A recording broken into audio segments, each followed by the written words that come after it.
Javon McIver is the team's top corner with 10 tackles and a couple passes defensed on the year. Doesn't have an interception as of yet, but he has been their top cover guy so far this year. And then two players that I wanted to feature are their safeties, Bud Clark and Jamel Johnson, who are kind of the quarterbacks of the defense.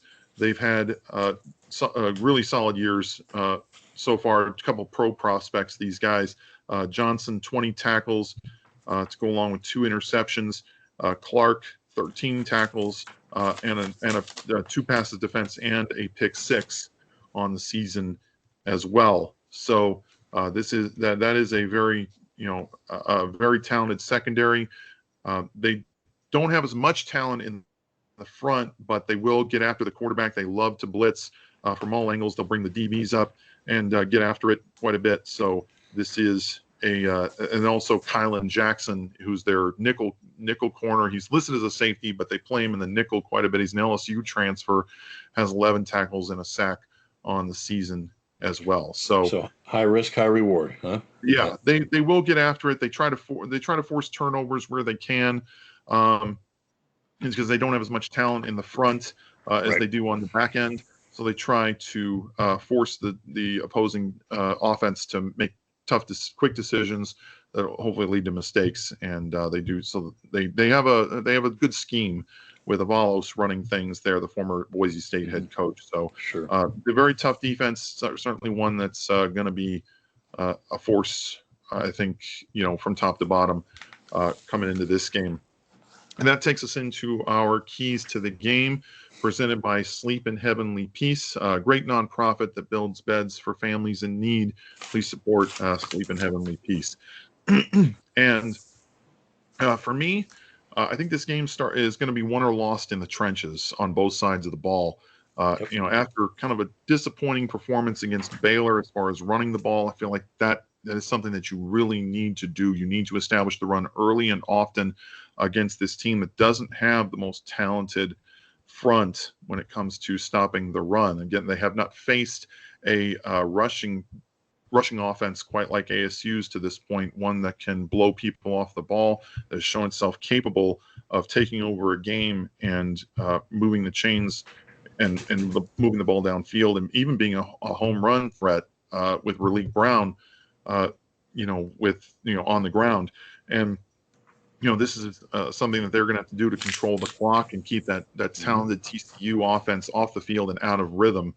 And then on the defensive side, they've got to get after it on the pass rush. There's a reason that TCU's only allowed 2 sacks so far this year. That offensive line's a veteran group. They work well together, and ASU's going to have to find a way to generate some pressure on Hoover and get him off his spot and get him.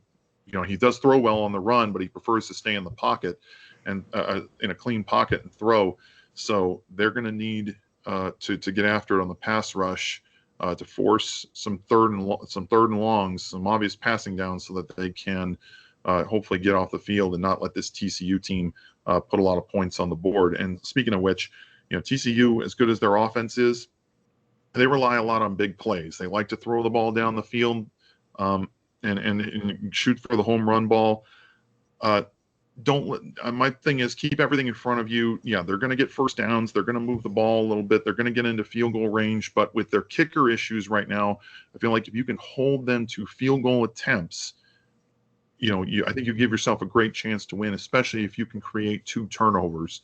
If you create 2, have a +2 in the turnover battle, and keep them out of the end zone as much as possible. So I think you give yourself a good chance to win. So +2 means that if we get 1, they need to get 3. If we get 2, they need to get 4.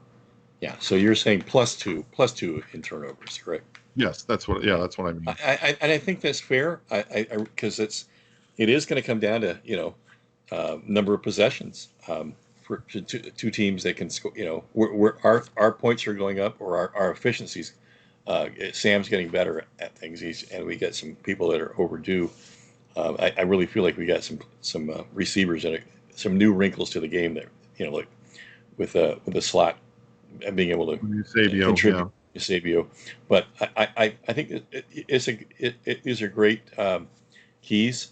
I mean, there's not in college football, man. Controlling the clock I mean, heck, we did it by 13 minutes. Yep. Owned it.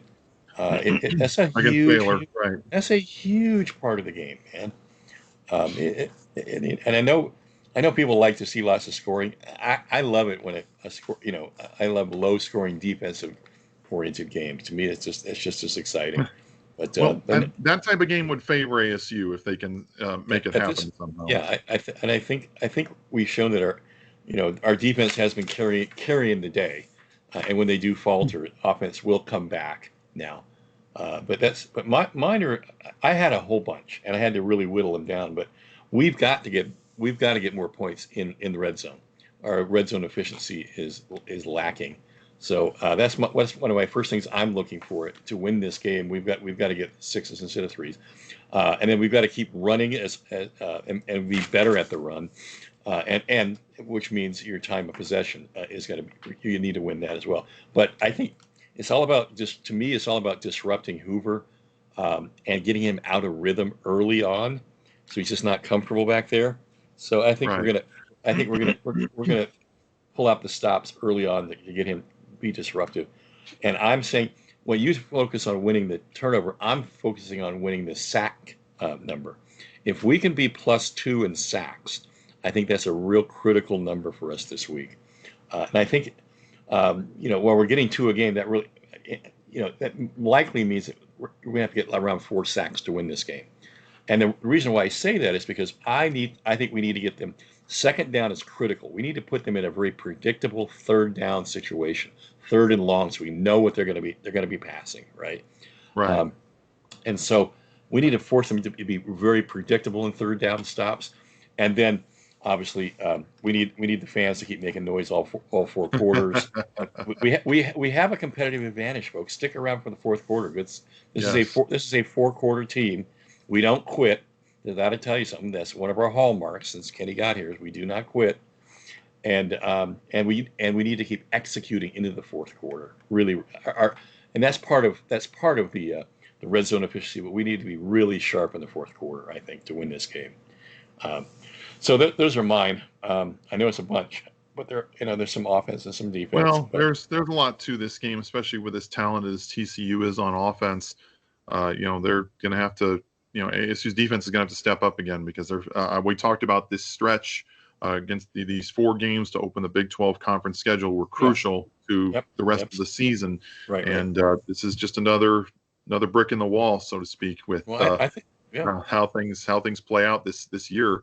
ASU's got to come out and start playing their best because they're facing the best the conference has to offer as of last week. So. Yep. I love this conference. I really do. I just think it's a lot of parity, it's very competitive. I mean, some of the games over the weekend were not the most competitive you've ever seen, but still, a lot of eyeballs on this team right now, on this conference right now, and it certainly will be on Friday in prime time on national TV. There's going to be a lot of people watching this game coming up, so. Hopefully you're one of them. You certainly got to tune in. Those are our keys to the game presented by Sleep in Heavenly Peace. And that takes us into and we got our injury report here. Of course, a new thing in college football this year, teams are releasing their injury reports the week leading up to the game. Helps give us a better idea of what to expect and who's in, who's out. Xavier Alford, their starting safety, again, out for another week. It sounds like he's going to be out a couple more weeks. Same goes for Jalen Moss. He was battling an injury. Now it's an illness. Well, and Albert Smith. Yeah, Albert Smith made the list. And he's going to be out too with a shoulder issue, I believe. He played a whole series last week, and I thought he played actually pretty well when he got hurt. Yeah, and he had a big sack against Texas State. He was really involved in some of the pass rushing sub packages. Mm-hmm. He's certainly a loss there. Montana Warren has actually moved up from out to questionable, so there's actually a chance he might play in this game. But one thing to mention is that this injury report is a lot shorter than it was last week. Much, yeah. We had about 5 guys questionable, and we have about 12 probable. So it's going down. We're getting healthier. Yeah, so that is a really good sign. I like And, what we've seen here. From some of these kids, at Kenyon Floyd, he's been a little bit inconsistent. He did have a one big punt against Baylor that pinned them deep. yeah, Hopefully that leg injury of his isn't too nagging. But it was good to get Zach Swanson back. He played his first game against Baylor over the weekend and was, I think he, maybe had one tackle. He didn't play a ton, but still the fact that they're getting him back in the middle and making that defensive tackle spot a little bit deeper, I think outside of Fight and Kongaika is really big. So, that's our injury report for this week. Hopefully, Zyrus Fiaseu is not out as well, because that linebacking core plays much better when they're together. It is prediction time, and I swear we do not collaborate. We do not talk about this before we actually post them. I write up the slides, and John posts them, and then he fills in his predictions and keys and whatnot. And yeah, but we have almost the exact same score as we both predict ASU to come away with a narrow victory on Friday. So that leads us into the end of the show, wrapping up here. It is a blackout game. Wear black. It is a 6 o'clock kickoff, so a little bit earlier than usual. ASU is a favored, being the home team. And then people are expecting a shootout. You and I both have the under in this game, Big John, but a lot of people are picking, they might be the first team to 30 wins. So should be an interesting game. I know you and I are both really looking forward to it. We'll certainly be out there tailgating several hours beforehand, and we hope you'll join us inside Mount America Stadium for this game, because we need you out there. We need you loud. And let's go, Devils. Forked up. Blackout the Rocky. Pick up another dub, yeah? all four quarters, baby, all four quarters.